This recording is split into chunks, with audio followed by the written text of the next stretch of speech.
Pemerintah Kabupaten Badung melalui PD Pasar Kabupaten Badung pada tahun ini akan merampungkan revitalisasi dan penataan beberapa pasar tradisional.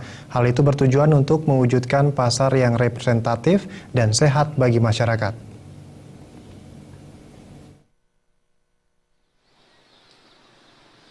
Menjamurnya pasar modern saat ini dikhawatirkan akan menenggelamkan keberadaan pasar tradisional.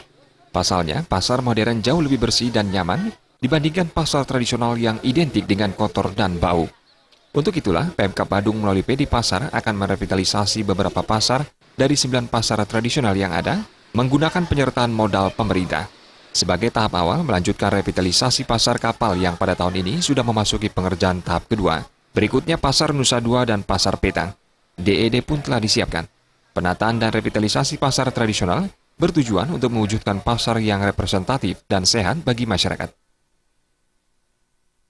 Yang sebelumnya secara bertahap pasar hewan Beringkit, pasar umum Beringkit, dan beberapa pasar kapal khususnya yang telah kita sentuh revitalisasi dan akan kita lanjutkan di pasar kapal untuk pembangunan tahap 2. Dan yang paling mendesak tentu pasar kapal yang akibat dari musibah kebakaran itu juga kita sudah mempersiapkan DID di pasar Petang untuk penataannya dan lanjut ke pasar Nusa Dua. Dan beberapa pasar lain sudah kita persiapkan juga merancang untuk revitalisasi sesuai dengan arahan pemerintah Kabupaten Badung untuk memenuhi kriteria pasar sehat sehingga dapat bersaing di tengah tumbuh berkembangnya pasar modern yang dikelola oleh profesional dengan modal yang memadai.